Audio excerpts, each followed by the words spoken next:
Every time they see me. Hey, what's going on, everyone? I'm Tom Ritchie, and this is Woodstock. I'm joined today for this episode by Coach Ali, owner, founder of the KO Room in Woodstock. Coach, how you doing, sir? I'm doing great, Tom. Thanks for having me on here. I really appreciate this opportunity. Oh, it's a pleasure to have you. We got time to have coffee, and I got into your space.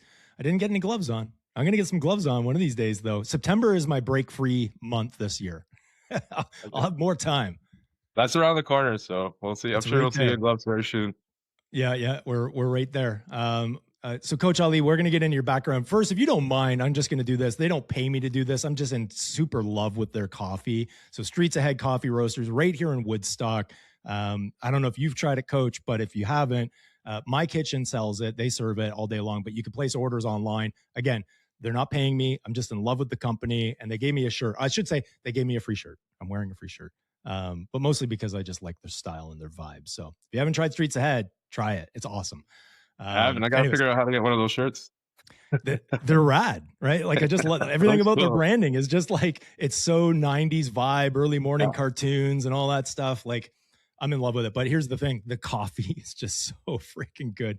They are aficionados through and through. So they do it right. Anyways, Coach, let's get into your background. First, who is Coach Ali? I feel like that could be a separate podcast all on its own, but for the sake of this discussion, we'll kind of keep it as Cole's Notes version as possible, and kind of tie it into where we are today and how we got here.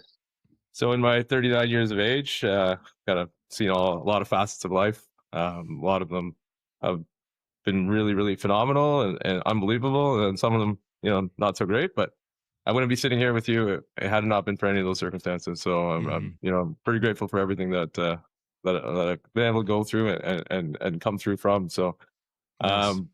Growing up in the 90s, I was born in 86. It was kind of a golden era for boxing, right? So it was kind of going in that culture, and you kind of touched on that with your T-shirt. So setting that vibe was kind of cool. We got to witness a lot of epic battles in the heavyweight division, especially, and I think it was kind of ingrained in our culture, right? So got to grow up in that time period. It was really, really cool because we didn't have the Netflix, we didn't have the the Amazon streams and all that. So these nights and these evenings where the pay-per-views were coming on, they were big deals. And growing up in that era, I remember staying up late with my dad and being able to watch them. So that really influenced kind of my love for boxing and how I got into that. I didn't start with boxing, however. That wasn't my first sport. When I was young, about 7, 8 years old, I got into traditional martial arts, and I think that laid the foundation for a lot of my coaching and being able to work with kids, because I got into it at a young age, and I was part of a really, really good club, and I actually ended up going very, very far with it, a lot farther than I expected at the time. And I was quite successful in that field, I guess, for a long time.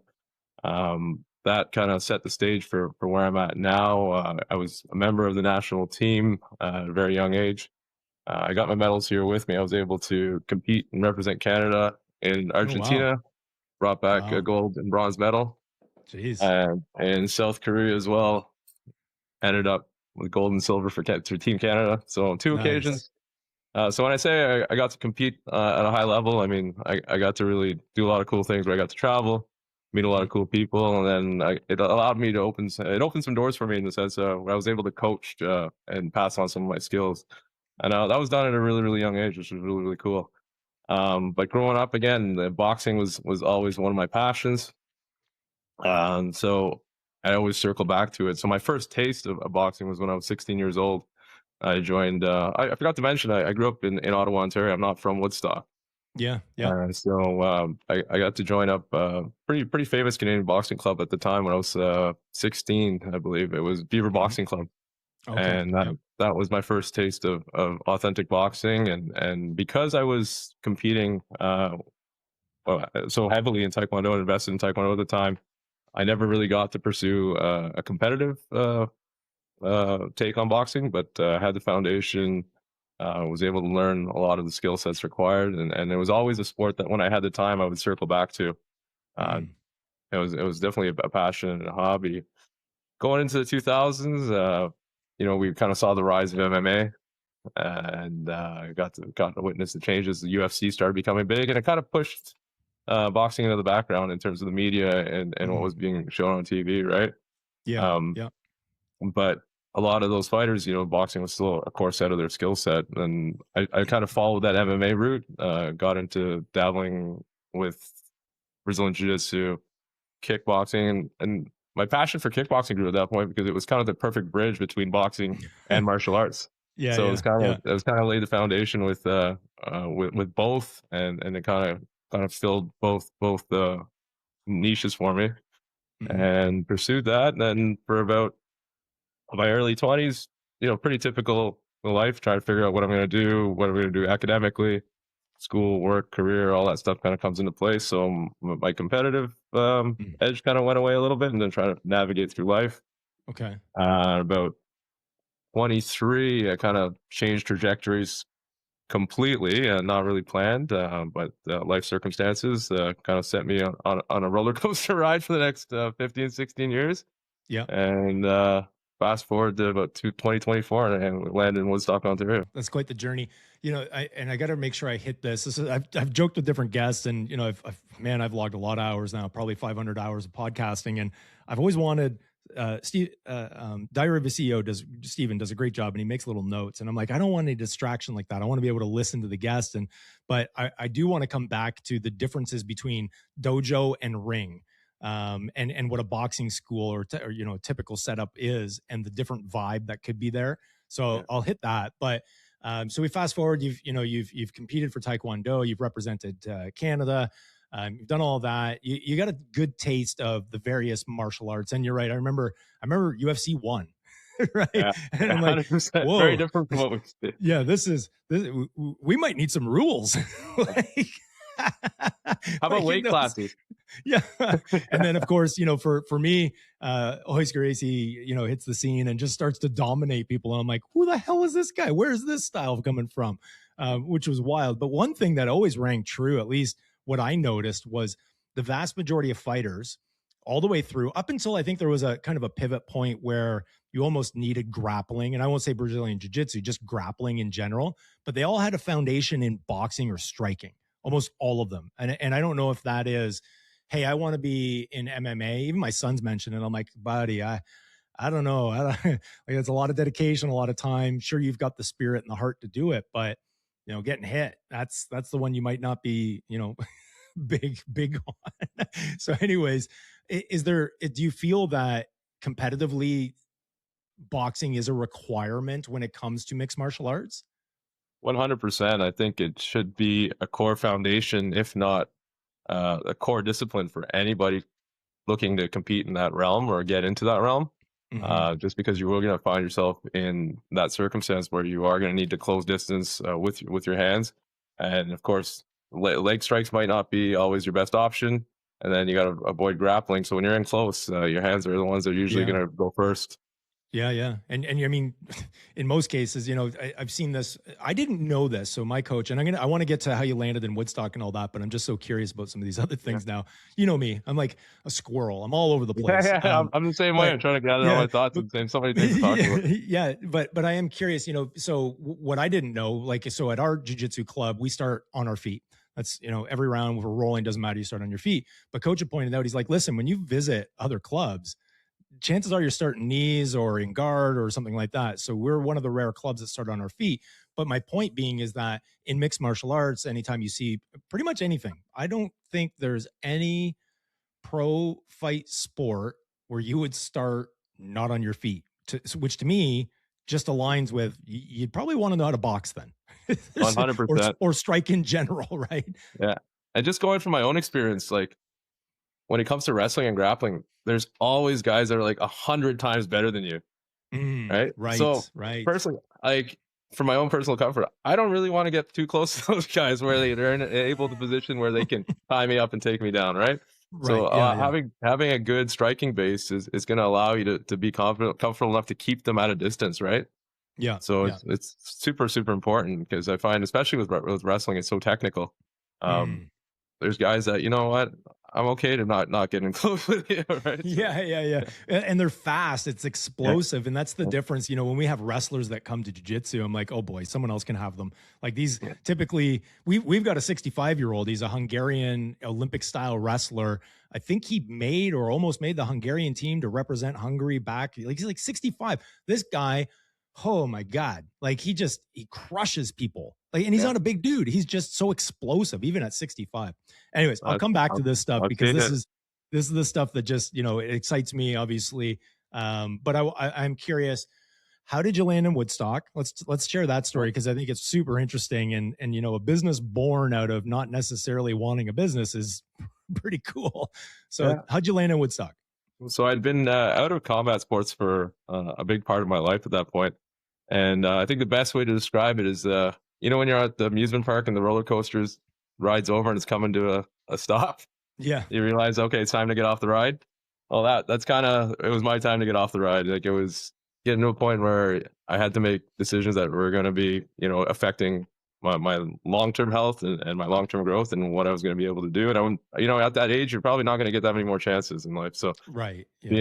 being at the age I was then, it was time to make some important life decisions. And coming to Woodstock, it was it was an opportunity to restart and kind of start over and start fresh and kind of just get away from you know, environments that I put myself in, or it was just negative circles. And at the time, you don't realize how much your environment impacts your Oh quality yeah. of life and Mhm. the decisions that you end up making, and the things that you not only decisions you end up making, but the things that you're okay with, right? So Mm. that really I was luckily for me, I had family in the area, so it allowed me an opportunity to come here. And thinking back, you know, Woodstock was never really in the books and in the plan. But just going off topic here, do you remember the name Dan Samard? Oh yeah. Oh yeah. Yeah. Yeah. So I was thinking back the other day, and actually, I was really young when I came to a tournament in Woodstock, not knowing where I was going. Right, I just remember getting in the car, my dad driving me, and it was like super far, and I never heard of this place other than the rock concert Woodstock. Because I tell people I'm going to Woodstock, and they're like, "Oh, Yeah. the only reference they had was the rock concert," right? So that was a childhood memory that I just thought of the other day. So coming back to it was a little bit was a little bit funny and a little ironic in that sense. So Yeah. come Yeah. back here in about 2024, just looking for a fresh start on things, coming away from moving from Ottawa was, you know, fair distance. Hmm. When I got here though, like to my surprise, I'd never lived anywhere where there wasn't a striking school or a combat school within, you know, 10 to 15 minute drive at the most, right? So Yeah. Yeah. we do have some traditional martial arts school, but what I was looking for is just more to get back into, you know, what I kind of left off and trying to get back into it just for my own Hmm. personal development. Yep. Yep. And I found out quickly that there wasn't anything available at the time. Mm. Woodstock BJJ didn't even exist at that back then when I was here. Yeah. So Yeah. um, looking through the area, I found that, you know, everything that was available was either in London, you know, Kitchener, Waterloo, Brantford, Hamilton, all outside region, but nothing close Yeah. to us. So I did the commute. I joined a great club in Brantford, Ontario. Um, and again, got dove right back into the sport, and Yeah. that really kind of brought me back and kind of reminded me of everything that I did really well in life, right? And Hmm. that was like the beauty of it. Like just it was like almost like like going through therapy, Right. Yeah. Yeah. Yeah. and just going through. And as soon as I was back in that environment, it was like the people, the coaches, everyone I interacted was just amazing, right? And Hmm. really brought me back in line with, okay, this is what I'm supposed to be doing, or this is where I Yeah. belong. I think was more important. Not necessarily, it wasn't really what I was supposed to be doing, but like I felt like I belonged, right? Yeah. And that really quickly changed everything for me. Mindset, just personal health, like, you know, like getting back into shape. And the gym was located. The boxing club was really unique. It was located inside a major franchise gym. I was at the World Gym at the Linden Park Mall in Brantford, which was really Oh cool. yeah. Yeah. Yeah. So I dove right back into fitness, right? Got back into training, boxing all the time, and kind of really became part of that community. So much so that my kids were involved with it at the time, which they still are, which is really cool. I ended up getting certified for coaching with Boxing Ontario, Oh, cool. and I was a volunteer coach there for better part of a year. A couple things going on behind the scenes that I wasn't really aware of. I guess that gym, not the boxing club, but the actual fitness gym, uh, wasn't doing very well. I guess Mhm. financially. So because I was so involved in that community, it started causing friction for me. Like they were Oh, yeah. having issues with my involvement in the gym, and which made no sense to me because for me, I was like, I'm a volunteer coach. This is what I do. I'm here Yeah, and I work in it. But I yeah. guess they were nitpicking with like there's issues with all your personal training clients and taking some of their business and all like that. So Oh, I so see. so somehow it became an issue there. You got sucked into And the vortex without yeah, knowingly. yeah. So I really didn't know too much, or didn't really think of it too much, but it was causing issues between the gym and my coach, was renting space from the gym. Okay. So it caused some friction there, and it just made things really super awkward, super uncomfortable. Mhm. To the point where I ended up leaving that gym, which was it was really devastating. Like, I've just become part of this community. Yeah, I was really dedicated to I was a volunteer coach for about a year consistently. My kids yeah. were training there. It's a It second was home. really, yeah, it was part of who I was becoming, and it really brought me back to my roots. Mhm. And I had my own aspirations of maybe I'd like to get competitive again and kind of pursue that avenue that I never got to chase when I was younger. Right. In boxing, I mean, like I was competitive in Yeah, other yeah. sports, but so really it sparked that the love for boxing. So when I left that gym, I was a little bit devastated. So now I'm back to the original problem. We're in Woodstock, and now I got to look for another gym to go to. Yeah, Right? yeah. None So exist. yeah, so a year later, still the same issue, and so I'm trying to make it work, right? I'm trying to make it work. My kid's school schedule, our training schedules. My son's training. He's getting ready to get competitive. Mhm. Yeah, I'm training full time, but there isn't any facility here. We did the commute for a long time. It was really tough, especially in the wintertime. Community Oh, Kitchener yeah. Waterloo, found a gym there. Later on, joined a club in Oakville. But again, we're Wow. talking serious dedication to time, That's a trek. Yeah, yeah, for right? sure. So I got to the point where it's like, you know what? I've got my licensing now. I've got accredited with Boxing Ontario. Maybe I can take on a few clients on a private coaching basis, Yep. and then I'll be able to sustain my son's training, and then on the weekends we can go out of town, and then during the week I have a place to train here. So that's kind of Right. what was kind of brewing in my head, and there was never a plan to open up a full scale training facility, Yeah, but I was just trying to make it work, and yeah. I was looking at a couple of different business ideas. I was reestablishing myself in Woodstock. Wanted to work for myself, so it gave me a little more flexibility. Started Mhm. looking at some commercial spaces. A boxing gym wasn't really the first choice, but it was an idea. Okay. And I come across every day I drive down Vanissart, and at the corner of Dundas and Vanissart there was a little corner space, and it had a for lease sign in there for as long as I remember, like for that full Yeah. year. There was a for lease sign in the corner. Place was empty, place was vacant. So I finally dialed the number and went and took a look. And things kind of just fell into place organically. Like I said, I wasn't really Yeah. sure what I was gonna do. A couple business ideas. I had some friends that were, tattoo artists and stuff, and I Yep. thought maybe we can open a little studio. I can manage it, and then I can still take on my boxing endeavor on the side. Sure. And none of that really planned out for the better, I think. Um, the conversation with my landlord was the most interesting because he had boxed previously. Oh, okay. Yeah. And somehow we got into that conversation, and he had mentioned that he was thinking or trying to at one point rent the space to one of his friends who boxed. And as soon as he said that, I'm like, yeah, that could work. There's an idea, right? That's kind of what I was Yeah. in line with thinking about and what I wanted to do. And when he mentioned it, I started visualizing the space. Yeah. Yeah. Small room. It's not a big space. We're not talking a huge space, 900 square feet. Mhm. But for a personal private studio setup, I said, this is more than enough. Well, that's what Yeah. we wanted to do. I'm surprised you've made the space work really well because it seems larger, even though it's dark, it seems larger. Honestly. And maybe that's just how you're utilizing the space. But wow, One that's of cool. one of our things that it's kind of become our motto with our gym. It's a small space, but it's got big presence, Yeah, and no doubt, no that's doubt. kind of what we've established. But that before any of that came about, we were just looking at I would do some PT, personal training out of it, have a private Hmm. studio. I could train my son, and then we'd have a home base or like almost having like your home gym, but a little more versatile and a little more professional.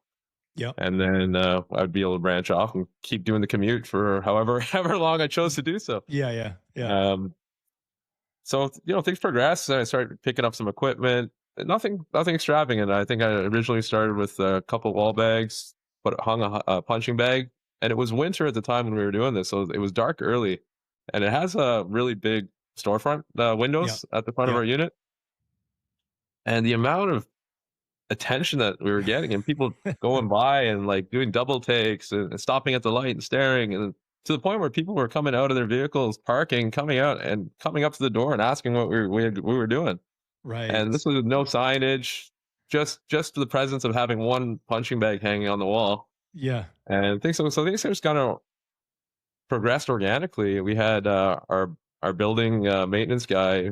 He come in one day and he's like, my son's not his son, sorry, his one of his friends' sons was training out of a gym in London. They were looking for somewhere closer to go to, and they asked me if I would take him on. Oh, okay. So that was like one of our first guys that I ended up training with, and originally it That's was just cool. private sessions. But as we were doing these sessions, as I'm training with my son, as I've got picking up a couple clients, I had maybe two or three clients that I was just training on a personal basis. Yeah. And as we were doing these sessions, we have constant flow of people coming to the door. And I think the one day when I had equipment set, we counted there was about 7 people that come up, given their contact information, and were actually interested in taking lessons. So the wheels Wow. start turning, right? I'm thinking, okay, Yeah. there's something here. There, either I can't be that good at this, but like, there's something going on, right? There's Yeah. something going on in the community, Yeah. and it got to the point where I decided, you know what, we'll put this out to the public, right? Mm. And we went from a private studio space to we'll put this out to the public. I launched a little class schedule. I said we'll run 2 classes a night, kind of thing, one for kids, Mhm. one for adults, and just see where it goes. And then at around Christmas time, I ran a promo, which uh, the feedback on was crazy. It was like four personal sessions. I threw in a pair of gloves and hand mitts. Yeah. Sorry, I hand remember I wraps. saw that. I Yeah. saw that. Yeah. Uh, Uh, you know, financially, I think looking back at the numbers, it didn't really make sense, but it drew the traffic like you wouldn't believe. I bet. Well, let me Yeah. hang on that for 1 second because I think that's important for other business owners to understand is, so one, I'm gonna pull on some strings from my days back in real estate, which was high visibility. We would always market, especially that. So I think I had for sale the building across to you. So sorry, east of you, west of Yeah. you. And it was, we would always advertise high visibility and people wouldn't put a lot of weight on that. But in your case, you can clearly see high visibility means something and help the business grow. So there's that. 100%. Yeah. But outside of that, like you didn't launch with fancy website and do all that. Like you launched primarily on socials, did you not? Simply Instagram. Like I didn't even Yeah. have a Facebook account. It was just simply Instagram, and the people sharing and people actually signing up that didn't have Mm. Instagram just so they could see our page was really Right. cool, right? Right. So the Wow. feedback, the attention was good. Like our it's very organic. I've done very minimal. I'm not going to say very minimal. I've done no marketing Yeah. Yeah. other than word of mouth and having And presence your in the social community and side. Yeah. getting Yeah. involved in different things and whatnot. But Yeah. that's how we started, right? And like I said, I didn't think that the feedback was so strong, so I don't want to like you know put an outrageous price out that wouldn't drive any traffic. Yeah. But I almost did the opposite. I made it so cheap that I didn't really make any money, but I got a Yeah. lot of people out, which was Yeah. good. So But I think um, that's important is yeah, that in business, depending especially if you're retail, sometimes you run loss leaders and you do that sort of thing. So despite that, even if it was more, people probably would have signed up because it was something that Woodstock was missing. It was that, okay, we've got, different facilities and there's personal training and all that stuff. But, outside of, and again, you started before I think Coach Ryan had started Woodstock BJJ or at least announced it. But clearly there was a desire, right? And 100%. and even if that was just bringing net new customers through the door that became clients, it was still effective. It was still Well, effective. the other thing is we got to remember this was never a business plan.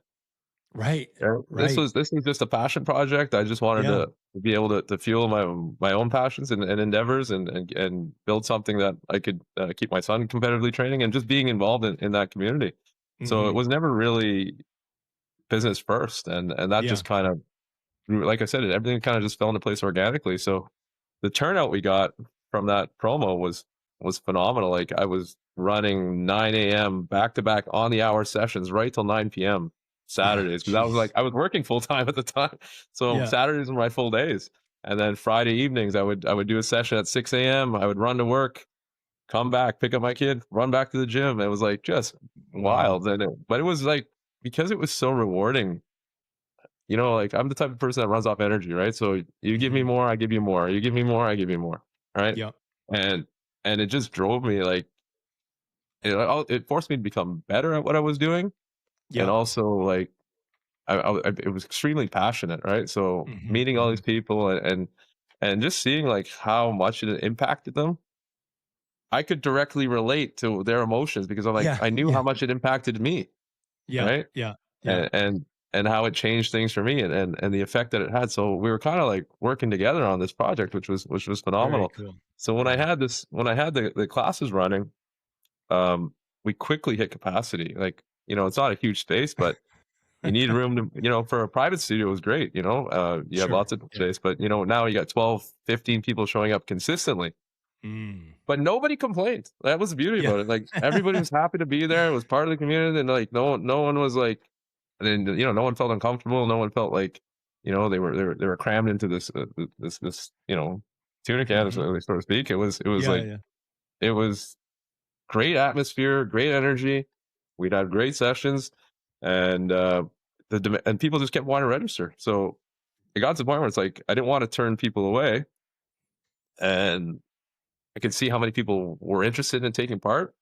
Hmm. Um, but it got to a point where I had to make a decision. It's like whether can I take on more people? Well, then I have to add more classes because I can't Right. make the space bigger, but I can add Yeah. more sessions, right? Yeah. Yeah. So that was my next goal. Okay, now to add more spaces, I got to cut back on my work time. Right? Right. Yeah. You need to, yeah, you need So, space in your work schedule. Yeah. so I came to this crossroad, and when I made the decision, like it just felt right. Like, it felt like the right thing to do, and Yeah. I just dove into it head first. And I said, "This is what we're gonna do full time, and we're gonna make this work." Yeah. Yeah. You know what? Like there's something so refreshing to hear this because there's so many individuals I've spoke with, not just on the podcast or anything, that get into, they could be new operators, they could be existing operators, and sometimes they get to this plateau where, they're questioning, why am I still doing what I'm doing? The passion isn't necessarily there the way it was, but to have a business, one, born out of passion, grow out of passion, and become full time out of passion, I think it's something special, not just the uniqueness about the sport itself, but also the individuals that it draws. That you mentioned, you give me more, I'm going to give you more. Um, I love that. I love that, and I don't know very many other businesses that can run like that, outside of something that is physical, maybe, or personal training or whatever it might be. So I just, I think that's just super interesting and cool that you're able to do that. But I love these born out of necessity. Like there's no way I can't burn the candle at both ends. I don't have any more real estate. So, I need to make real estate within my schedule. And then, ultimately quitting that to focus full time on your passion. Like that's just awesome to me.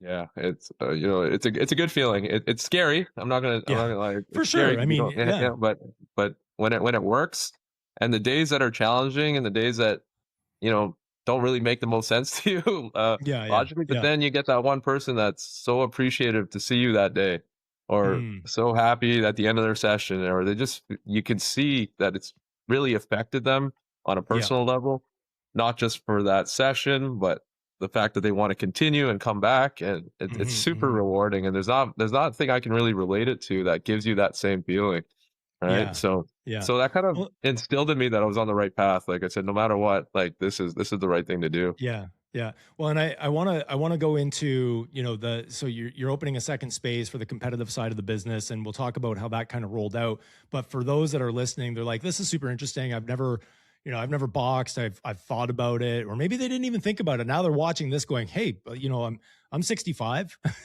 I need to move my body. They can do it. I think that's the thing. But so let's get into some of the details about boxing itself, because I'm sure for some, they just see boxing, they remember Muhammad Ali, or they remember Tyson, or any of those. But what's the difference? There's hitting a heavy bag, and then there's actually learning how to box. What's the actual difference? Well, to start off, there's a lot of like what do you call them, misconceptions about boxing. Yeah. Like a lot of people think that it's easy, right? Okay. That's like the number one misconception. So a lot of it is demanding, not just physically, but it's very technical, right? So you need a good, strong foundation for it to start off. But it is something that everybody can do, right? Mm, The only difference is to what degree, like how far will you take it, right? right. Okay. So, Yeah. and it's Yeah. not everybody's interested in the competition side, right? It's Mhm. not for everybody. But the Yeah. beauty about the sport is to learn the technical aspect, the foundation of boxing, or the sweet science, we call it. I mean, this is something that can go to all age groups, right? Whether kids, adults, men, women, there's no gender specific. It's Mhm. something that everybody can take part in. Yeah. Yeah. Um, going further beyond that, I mean, there's obviously avenues where you can get competitive. You can spar, but there are regulations and guidelines to allow people to take those channels. But Mhm. I think there's another misconception where people think that they're going to get hit coming into Right. a Right. class, right? And that's none of our programming is contact based unless you decide to take that channel or take that route. Right. Right. Um, but Right. but it is again.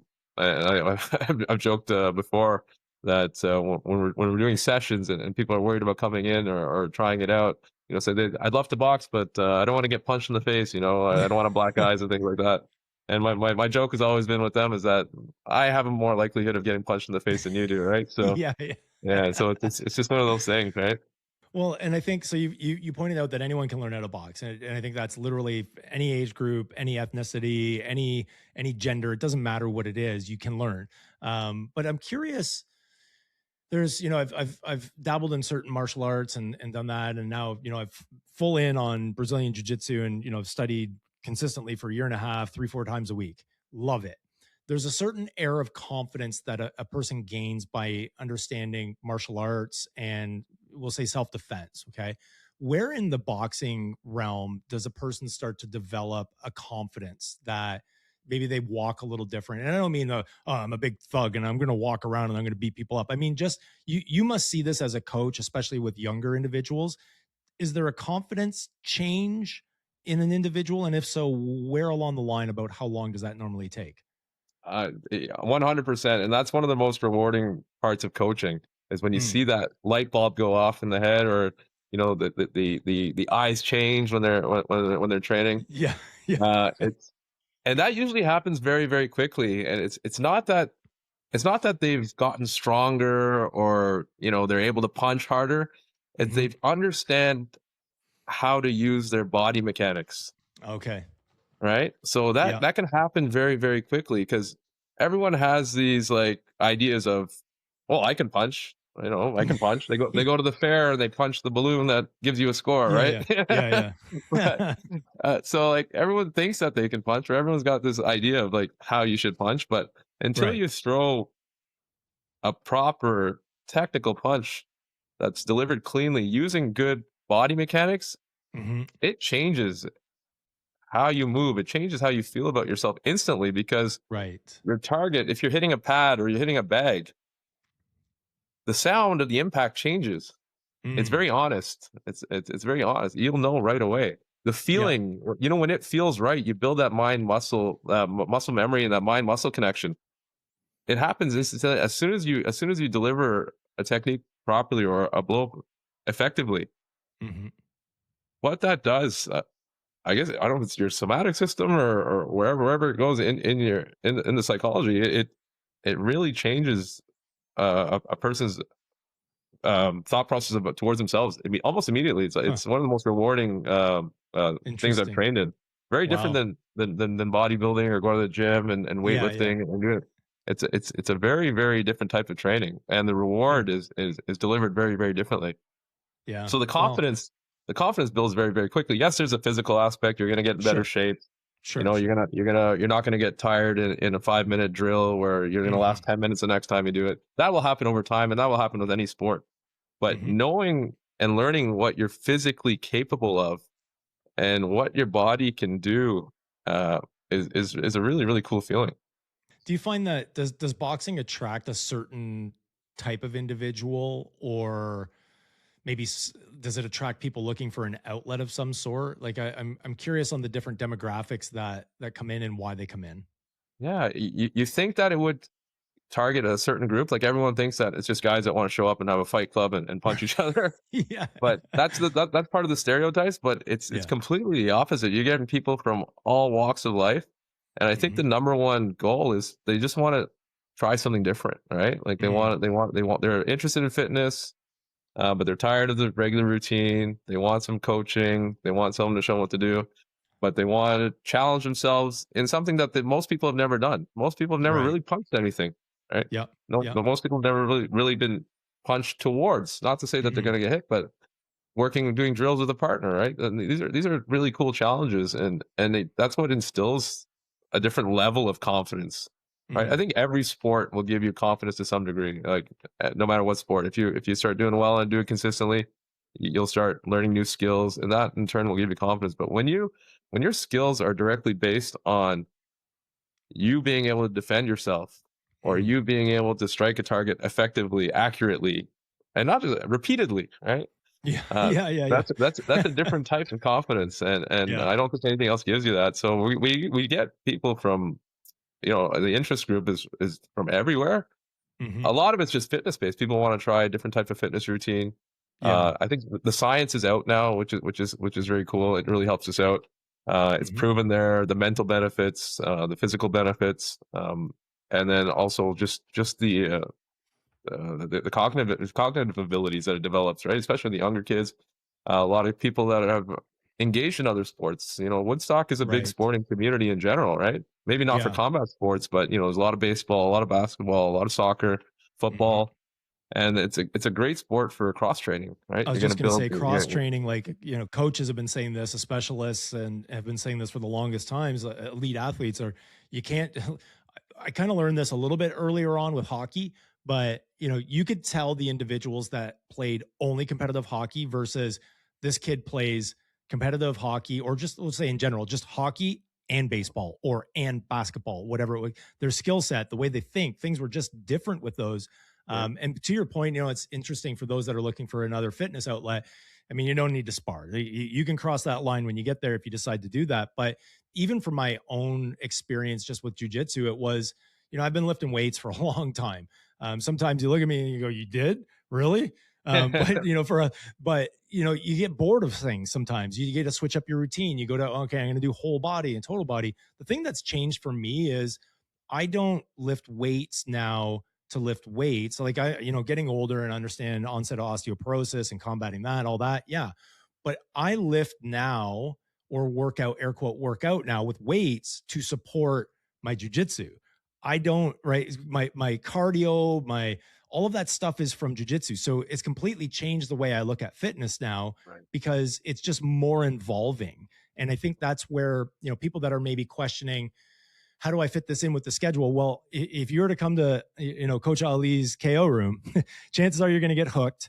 You're going to want to do that. And then you're going to use your other workouts to support that, because it's just that much more fun. You're 100% correct. You know, we've had people that have completely changed their thinking of how they're working out, completely changed up their routines to accommodate their Mm, boxing training primarily, which is really right. cool. And I'm the Yeah. same way. Like, you know, I try and find a good balance between going to the gym and getting my boxing training in. Hmm. And a lot of it, like you said, is to supplement my boxing training. It's to get me better conditioned, you know, a little more explosive. Whether it's I kind of gear my leg workouts a little differently, so it does really change your overall. It becomes a lifestyle very quickly. Yeah. Yeah, Yeah. yeah, yeah, for sure, for sure.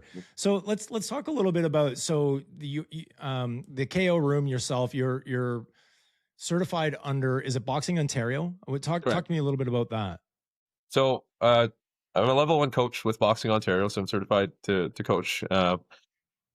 Originally, we weren't a boxing affiliated, Boxing Ontario affiliated gym, right? That's a Yeah. separate grading, licensing protocols. There's courses involved, just to make sure that you're meeting the rules and regulations Sure. and coaching Yeah. standards of sport in Ontario, which is really important.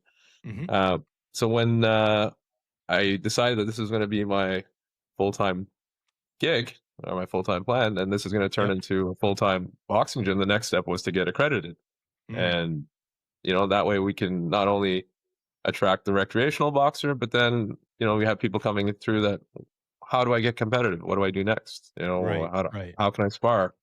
Um, there's concussion protocols. There's all sorts of, medical exams that the athletes need to go to. So I wanted to give them the full experience, and that's kind of what we grew into. We ended up getting our accreditation for our gym, so now we're officially recognized by Boxing Ontario as a competitive boxing gym, Mm. and which was a big milestone for us. Like we went from in a short period of time, we went from just a recreational facility uh, to now being actively involved in the competitive scene and really putting Woodstock on the map. We're getting competitors, and we're building a competitive team Yeah. that didn't happen just on my own. Through my training, and I've always been pretty resourceful and networking and meeting people and building Hmm. good connections. And part of my own journey of trying to find coaches or find gyms that I could go train to, because there wasn't any here. I met a lot of awesome people in the sport. Yeah. The Yeah. sport really introduced me to some fantastic athletes, people that I would not meet otherwise. It's given me the opportunity to work closely with some really, well-established gyms. And I've kind of got some role models from that experience is people that I've looked up to that have established Mm. themselves in the gym, Yeah. not just in the gym, but in the fight game, for example, or in the boxing world, have really solid reputation. So I try and emulate kind of how they started and what they did, and learning from people that are better than me at the sport. Hmm. So part of that experience is I met, like I said, I met some really talented coaches. I got to work closely with some.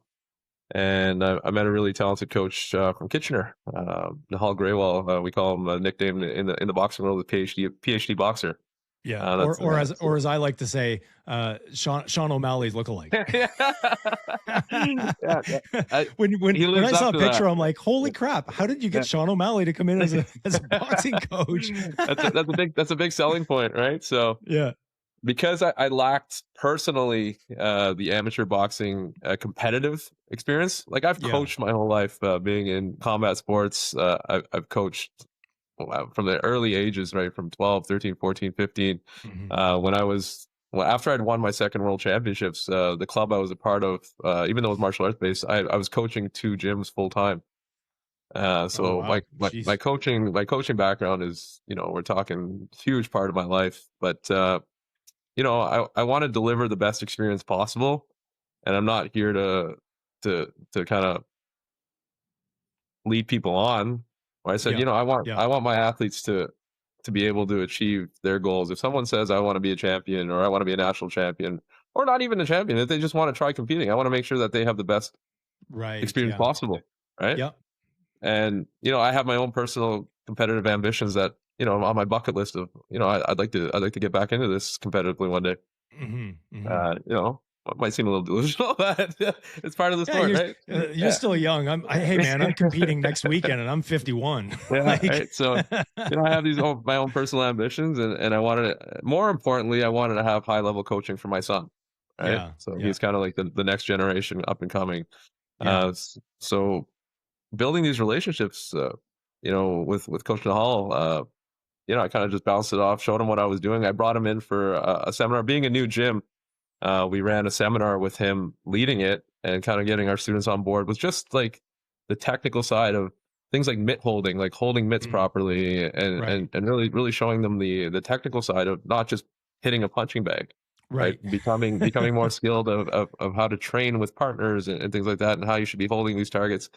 And that clinic that we ran, it sold out in 24 hours. So Wow. yeah, it Oh was wow. crazy. And then so it kind of got Coach Nahal's attention as well. So Yeah. he was kind of surprised with the feedback and the demand, and we built a really good, close working relationship where we thought, you know what, let's do more of these. Let's help my community grow. We'll support his gym out in Kitchener, Hmm. to the point where we bounced out the idea, well, why don't you come help expand the fight team out here, right? Yeah. And he's currently got a pretty successful fight program running out of Kitchener, Yep. and he was very open to the idea because he's seen. I don't think it was just that we didn't have a huge student base, but it was the support from the community and the passion that people were Yeah. open to wanting to do this, right? Yeah. Yeah. There's a lot of big.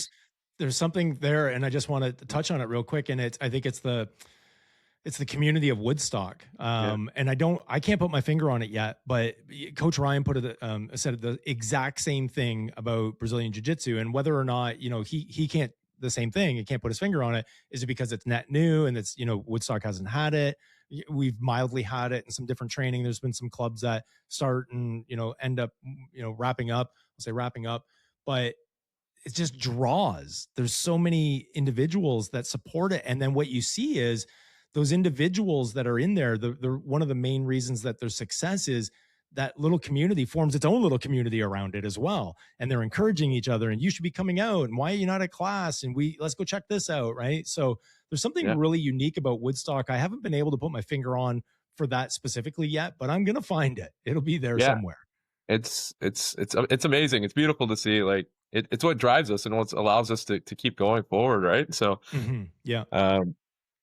we didn't have a second facility, or the space to run it in the first one. Yeah, there was a unit 2 units over from us, which you got a chance to take a look at, which was again another vacant unit that's been sitting on Dundas Street for forever, for as long as I remember. Yeah, and now that I've expanded the class schedules, the memberships still keep going. I said we're still running into capacity issues. Wow. we went from we went from a small private studio in 3-4 months. Now we're a sanctioned Boxing Ontario gym. Yeah. And now 5-6 months later, we have guys that want to go the competitive route now. So I love it, man. That's just so cool. Like, and especially for our downtown, our downtown takes a lot of flack. And I don't know if it was a matter of the types of businesses it was drawing.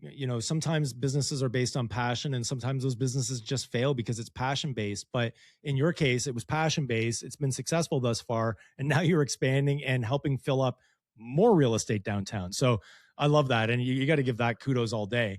What I'd like to do is move into some quick fire. You may have heard me talk about this on some of my other episodes. I moved into doing some quick fire questions which are related to you and your business. And if we could go into some of those, I think it would be really cool, because there's a couple that I think I know the answers to, but I really want to hear your answer to them if you can. All right.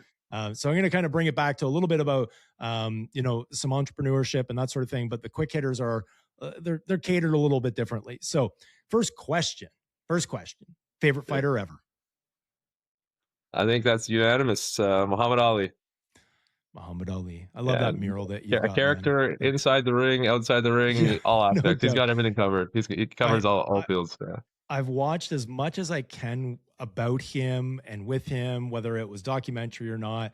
It seems like everyone thinks that, I think he turned it up a little bit and put on a bit of a show, obviously, when he'd get on Letterman, or no, it would have been Carson back then. But I think there was something about his character that was really, he's probably the same at home with his kids as it was out in the boat, right? Okay. To touch on that, sorry, I know this is supposed to be a quick segment, no, that's but cool. One of the other things is, and kind of was one of my driving forces when I was looking at the space, is, they had shut down Dundas Street at one point to film the Muhammad Ali documentary, part of it. They did? Were you aware of this? I wasn't aware of that. I wasn't running this as Woodstock at the time. You need to look up this up, right? Okay. This is true facts. So, and our current location was actually boarded up and filmed. So that section of Dundas Street was made to look like his homecoming in Kentucky or something like that. So if you can think back about a year or so ago. Yeah, okay. That's what they were filming though? Oh, I was going to Early Bird Coffee Shop not knowing that was even going on, because this wasn't even an idea. But I knew I'm like, this is really cool. They've got this vintage setup. Yeah. Like really cool. And turns out, so you want to look at like irony or like the universe giving you signals or however you look Yeah. at it. But I thought that was like super cool, That right? is, yeah, that's a So that little too close to home for it to not yeah, be a coincidence. Yeah, I that love section that. of Dundas Street is part of the documentary. It's called The Wow. Greatest. It's called The The Greatest. So greatest. Okay, well, yeah, now you I've got should a make movie sure to for the look it up. weekend. Yeah, Yeah, awesome. that's like Awesome. why Woodstock, Ontario. I don't know. It was designed to look like Kentucky, but Very cool. Yeah. Yeah, it's probably maybe it's a cost. I don't know. With our city taxes, they should be charging these film productions a little bit more money. Okay. Purest boxer or best purest boxer ever. oh, best purest boxer ever. This is a tough question. There's And so again, many. it doesn't need to be the I know biggest you want name quick either. fire. Ah, you want quick fire. Yeah. Best purest boxer ever. I'm not good at this. Who came to mind first? Oh, Muhammad Ali again, but Yeah. I'm gonna say more currently. Sorry, I've got this now. Shakur Stevenson. Shakur Stevenson. Okay. Yeah, Okay. look it up. Yeah. I think probably right now the most technically sound boxer that I've witnessed in any decade, any era. Very, Wow. very, Okay. very technical, very sound. Yeah. Very cool. Okay. Well, then I got to know your answer to this is so Tyson or Ali? Meaning, Tyson's a tough meaning they're cookie, but going I mean, against each other. They're you have same. to go They're the Muhammad right Ali. age. I think Muhammad Thank Ali you. has him in the mental game, Yeah. Yeah. right? So we've seen the best of Tyson, we've seen the worst of Tyson, right? Yeah. And So I wonder too, because I think this question was posed to both of them at one yeah. point in time. I can't remember where or when or where I Might have saw been a it, talk but show. I think there was a talk show that they were on together. I maybe think it so. was. Yeah. Yeah. And I think they were on together, but I think Ali came right out and said, listen, Tyson hits strong. He's the hardest hitter we've ever seen as a heavyweight, but I would do circles around him and I'd get inside his head. And then I started thinking, I'm like, hold on. You're going to get inside Tyson's head? This guy's like stone-faced Malone here. Like he doesn't hear anything when he's ready to kill you. I don't know. Yeah. But we've seen him get frustrated, and we know that who's the best at making people frustrated. We've seen what Ali did to Foreman. Oh, That was yeah, supposed to be a landslide for him. So I'd yeah, have that to was go supposed to be Muhammad Ali a all the walk way. in the park. Okay, Yeah. I take that as well. 100%. Yeah. Yeah. Although, man, wouldn't that be interesting? We need to do a showdown with AI at some point and see, give all the history, all the background, what everything looked like, all their famous fights, and then see if they can recreate it. Okay. So boxing oriented, I'm thinking, how many do I even know that many punches? But most overrated punch. So again, you got some tough questions. Overrated punch. A lot of people like to throw like the haymaker, the overhand. Yeah. I'd probably say that's probably not it shouldn't be your go-to or your best option. Yeah. But, yeah. Certain UFC guys. You don't connect. Yeah. Especially if you don't connect it, you don't want to miss. That's one that you're going wide to open. to. Yeah, you're wide open. You're off balance. Like you're in trouble. And it's funny because who was it? Oh my gosh, I lost his name all of a sudden. It was 2000s fighter Chuck Liddell with his big overhand, right? They were dangerous, but man, did he ever get caught a lot of times being open. It happens. You got to be in a position of dominance where it's going to seal the deal. Yeah. Or you're completely desperate and you're out no matter what, so you're just trying to hope for something like it. Yeah, no doubt. Okay, so body shot or a clean shot to the chin? Body shot all day. Those are dirty. Yeah, okay. they fold. I think they take the will out of fighters. Oh yeah. Yeah, a good landing, especially a liver shot, you can't recover from like that. That's a system shutdown. That's like the reset button for your body. Jeez. Okay. Man. All right. I'll spar with a bag, but I don't know if I'm ever. Okay. How about this? One boxer everyone should watch on YouTube. One boxer everybody should watch on YouTube. Or wherever they can find it, but YouTube is just kind of the go-to these days. For what reason? Entertainment? What they want really kind of get? Yeah, I would think someone that you'd be just surprised of maybe the way they move, maybe that their fight stamina, whatever it is. It's like that's a standout boxer. You can go back to Dimitri Bivol. Yeah, who is it? Dimitri Bivol. Okay. Yeah, Russian boxer, very unique style. He runs a very, very unique old school Soviet style of boxing. Yeah. Very, very high intensity boxer, technically sound. He's a hard one to beat. I would say he's up there for pound, one of the best of all time. Yeah, he's fantastic. still a lot of the best fighting and wrestling, boxing, all coming out of Russia and Dagestan and such. Hey, Yeah, like it's still very, very. like, It's they're just just that so discipline. hardcore. Yeah. Yeah, That nothing else to structured do. discipline. Yeah, that Soviet era structured Man, discipline coaching. They just drill even strong in the even hockey. plyometrics as well. Yeah. Like even hockey, like I was watching some, so when my son was rounding out his hockey side of things, the competitive side, I was watching some of the training that the young kids were doing in Russia, and I'm like, we're doomed. Like Canada's got great hockey programs, yeah, but like the stuff that these kids were doing at 6, 7 years old, I'm like, Yeah. we're It's never a gonna touch different these guys. mentality. It's a completely It's different crazy. mentality. Well, Yeah. and they put a lot of money into supporting their professional fighters and teams and Even that the sort of stuff amateur as well. program, I think a lot of the other nations, is there's a lot of funding, a lot of support for the amateurs, especially with like any of the old Soviet countries. Having an Olympic medal is very prestigious in that era, right? So their Olympic programs have always been well funded. Mhm. Very, very well. It was very prestigious. Well, that makes sense. Well, they need to stand out somewhere. Okay. Best boxing movie ever. Ooh, Rocky with Ivan Drago. I think that's got to be. So was that bring us to Rocky 4 or yeah? So I got I Rocky, don't remember yeah, the numbers. yeah. Oh my gosh. When he fights, it's USA versus USSR. Yeah, that's. Most I epic think it's boxing 4. line. It's either I, 4 or I 5. yeah, I gotta check back. I don't remember the order, but it's gotta I need to check be. it now. I need to check it If now. he That dies, was he dies is like the most legendary, coldest quote ever yeah. from any movie. Let's see. Rocky. No, it wasn't. It wasn't Rocky 5.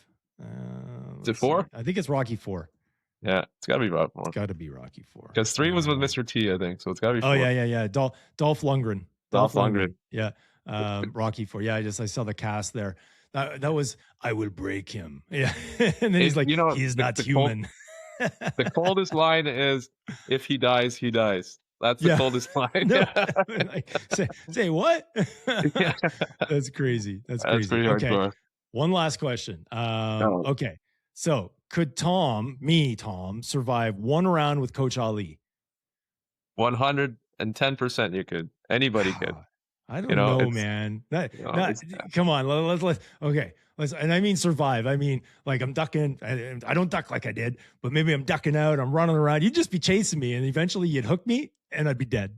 the beauty of the sport, and what I love about boxing specifically is we're all here to make each other better, right? Mm, So regardless of your skill level, whether you've been doing this for 2 days or you've been this for 2 years, we have a lot to learn from each other.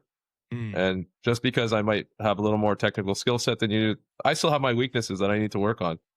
So Right. Right. when there's a mismatch in skill level, it gives me an opportunity to work on those things that I maybe wouldn't get a chance to work on with someone that's at a higher skill level. So I can work Hmm. on those things and at the same time help develop you. So the beauty of the sport is we see people from all walks of life, all skill levels, all types of goals, and they just train together and have so much fun and work together and learn from each other. And you can see them like kind of coaching each other along. It's the most beautiful environment. Yeah. I love that. I love it. And if that's not a pitch to check out the KO room, contact Coach Ali, sign up, at least get in for some trial, I don't know what is. I honestly don't. We're gonna have to get that round in together, and We you are, can do man. your own testimonial. I'm looking forward to it. I got 2 comps to get through and then I'm there. But for me, and to your point, I think I see this. There's nothing more gratifying than catching a higher level belt in some sort of submission. Like it's fine. No, you only do it once in a while, and it's pretty rare. But when you do, it's very gratifying. But what I love about it is those higher belts, meaning those that have more experience, and this would be the same with what you're speaking to, is they want to see you succeed. They want to see you build and grow. So, they're going to correct you along the way. Why are you pivoting off that foot? Why are you doing this? Why are you holding your hand like that? Whatever it might be. So for me, I love it. And when you can get into that type of a culture, it's not even about the sport or the discipline or anything at that point. It's more about the culture itself and who you call your brothers and sisters when you're there. So that part I love. Yeah, dude. And you know what it is? To add to that, we can all remember when we first started Yeah. and how much we sucked, right? Yeah.